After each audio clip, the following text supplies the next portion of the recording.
BGYCT 131 geological work of glaciers and oceans. इस video में हम जियोलॉजिकल वर्क पढ़ेंगे बाय ग्लेशियर्स एंड ओशंस। हमने ऐसे 3 आइडेंटिकल चैप्टर्स पढ़ लिए, राइट।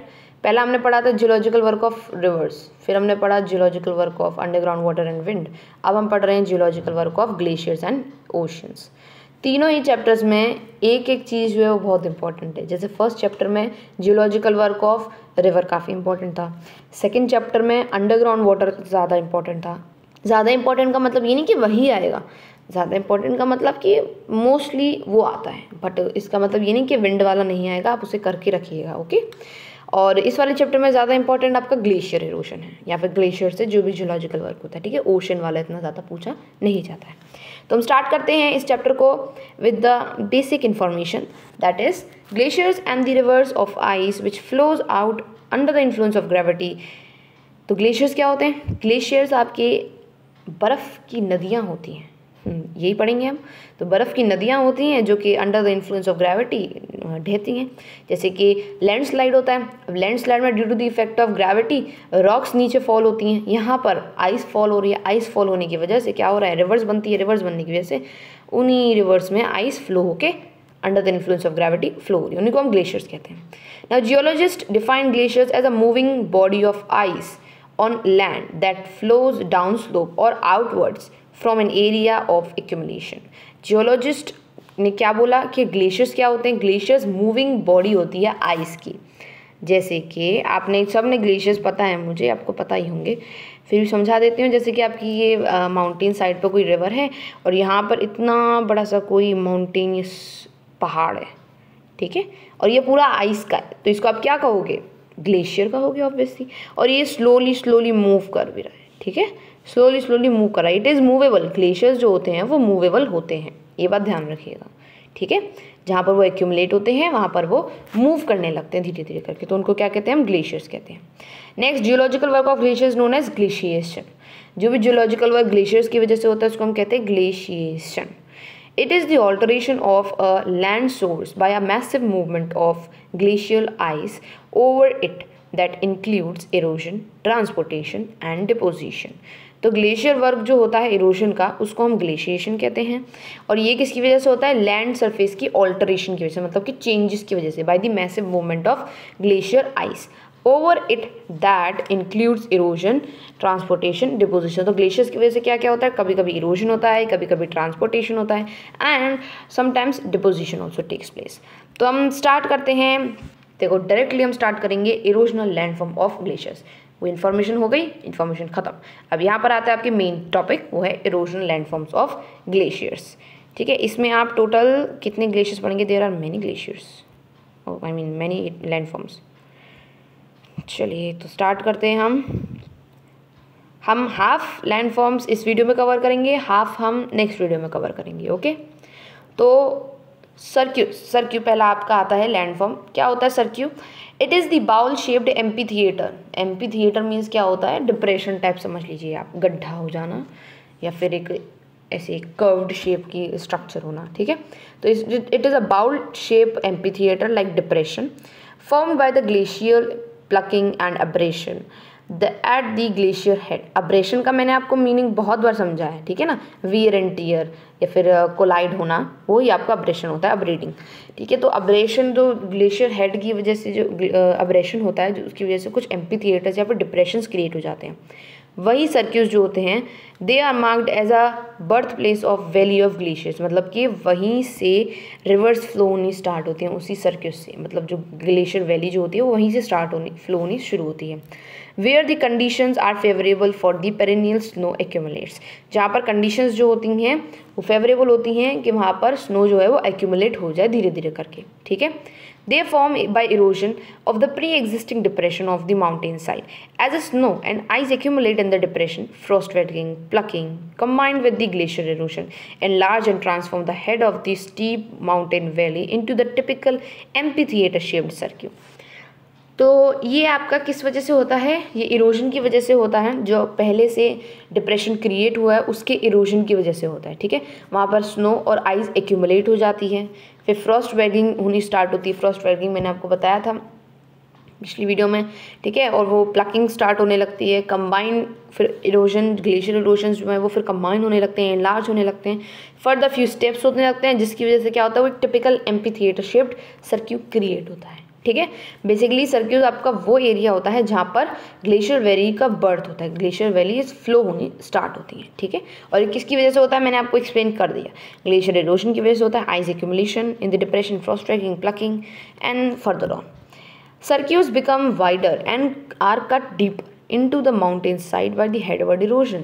Headward erosion मैंने आपको बताया था, headward erosion क्या होता है, आगे मूव करने वाला erosion, जैसे कि वैली जो है या फिर रिवर जो है वो आगे की तरफ मूव करती है, वो erosion। तो सर्क्यूज जो होते हैं वो और गहरे और बड़े होते जाते हैं जब हेडवर्ड इरोजन होता है as a result of abrasion, plucking, several mass wasting processes, ठीक है। जब आइस मेल्ट हो जाती है then cirques may turn into a small lake called tarn और सर्क्यूस लेक। अब ये तो तब का प्रोसेस था जब तक आइस थी, अब आइस जब होगी, मेल्ट हो गई, तो वो एक स्मॉल लेक क्रिएट हो जाएगी। तो क्या क्रिएट हो जाएगी, वो एक स्मॉल लेक क्रिएट हो जाएगी, उस लेक का क्या नाम होता है, टार्न। सो अब आपको पूछा जाए व्हाट इज टार्न, तो आप बोल दीजिएगा the cirques which is amphitheatre like depression after the ice melting the cirques may turn into a small lake which is known as tarn और a cirques lake. Is it clear? पहला और important point clear हुआ, सर्क्यूस क्या होता है, एक bowl shape amphitheatre like structure होता है। नाउ एरिटी, एरिटी क्या होता है, two adjacent cirques filled with a glacier ice carved a sharp ridge line. Arete are the narrow serrated ridge and form in two ways. In many cases, circuits formed on the opposite side of the ridge by the headward erosion reduces the ridge until only a thin partition of rock remains.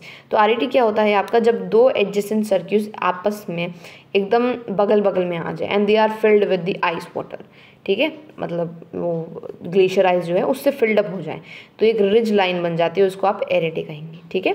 एरेटे जो होती है वो आपकी क्या होती है, narrow serrated ridge होती है, जो कि दो तरीके से बन सकती है। पहला, सर्क्यूस जो है ऑपोजिट साइड पे, अगर दो सर्क्यूस ऑपोजिट साइड पे, रिज लाइन के ऑपोजिट साइड पे क्रिएट हो तब एक एरेटे बनता है, ठीक है, बाय द हेडवर्ड इरोजन, और एक हेडवर्ड इरोजन की वजह से बनता है, ठीक है। और वो जो क्या करता है, सर्क्यूस को, उसको रिज को रिड्यूस कर देता है। तो एक तरीका क्या है आपका जो बगल बगल में बने, और एक तरीका क्या है जो आपका ऑपोजिट साइड पे बने, ठीक है।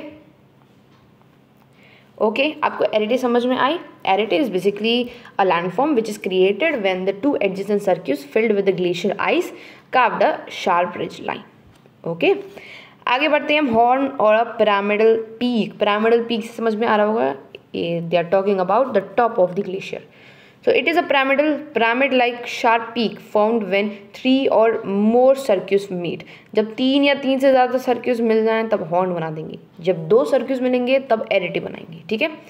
Most majestic of all mountain peaks are horn, मतलब मोस्ट मेजेस्टिक मतलब कि जो सबसे टॉप पे पीक जाती है उसे हॉर्न कहते हैं। Steep walled pyramidal peak formed by the headward erosion of circuits. For horn to form, a mountain peak must have at least 3 circuits on its flank of all which erodes headward.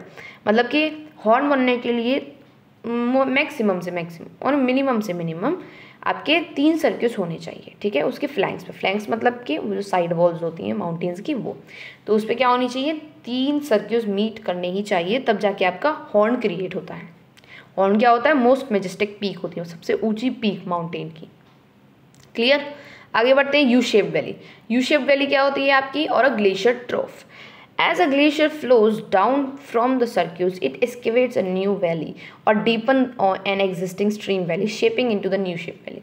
मतलब ये इसका मतलब यही है कि जब आपका ice flow होती है, सर्क्यूस मेल्ट होने लगता है धीरे धीरे करके, तो आइस वहाँ से फ्लो होगी और एक न्यू वैली क्रिएट करेगी, न्यू वैली क्रिएट करेगी, और या फिर जो एग्जिस्टिंग वैली जहाँ पे वो ऑलरेडी फ्लो कर रहे थे उसको और डीपन हो जाएगी वो, तो वो क्या बना लेगी, यू शेप वैली क्रिएट कर देगी, ठीक है। Then comes hanging valley. Hanging valley क्या होते हैं, when the ice melts tributary valleys is left as a hanging valley. जब आइस पूरी तरीके से मेल्ट हो जाती है तो कुछ ट्रिब्यूटरीज वैली वहीं पर रह जाती हैं, उनको क्या नाम दिया है, hanging valleys. They are positioned above the main valley floor after the ice melt stream occupy the valley and junction is marked as a waterfall. तो जब आइस मेल्ट हो जाती है पूरी तरीके से तो जो ट्रिब्यूटरीज वैली होती हैं वो हैंगिंग वैली के फॉर्म में वहीं पे रह जाती हैं, ठीक है। और जब आइस मेल्ट होके स्ट्रीम फॉर्म कर लेती है तो स्ट्रीम को ऑक्यूपाई कर लेती है और वो जो जंक्शन पॉइंट होता है उसको वाटरफॉल कह देते हैं हम। Is it clear? तो ये क्या होता है आपका हैंगिंग वैली। स्टाइरेशन क्या होता है आपका? Striation as the glacier drag rocks along its base which when hardened scratch and groove the bedrock beneath. Abrasion produced are called as striation. जब ग्लेशियर मूव करता है तो रॉक्स जो होती हैं उसके बेस पे उनको पुश करता हुआ या फिर ड्रैग करता हुआ जाता है, ठीक है। तो जब हार्डर स्क्रैच पड़ जाते हैं या फिर ग्रूव्स क्रिएट हो जाते हैं बेडरॉक पे, बेडरॉक मतलब कि बॉटम ऑफ द ग्लेशियर। अब जो ग्लेशियर पे बेडरॉक पे जो हार्ड स्क्रैचेस पड़ जाते हैं तो उसको क्या कहते हैं हम? स्टाइरेशन कहते हैं, ठीक है। नेक्स्ट ग्लेशियर स्टेयरवेज, उसका क्या मतलब होता है? ग्लेशियर स्टेयरवेज का मतलब होता है there are large step like features produced on the glacier erosion. तो जो स्टेप लाइक फीचर्स क्रिएट हो जाते हैं उनको हम कहते हैं ग्लेशियर स्टेयरवेज, ठीक है। तो स्टेप लाइक फीचर्स जो क्रिएट हो गए उसको क्या कहेंगे हम? Glacier erosion. सो आज की वीडियो में हम सिर्फ इतना ही कवर करते हैं, बाकी के बचे हुए लैंडफॉर्म्स हम नेक्स्ट वीडियो में कवर करेंगे, ठीक है। So this is all for today's video. Thank you for watching this video.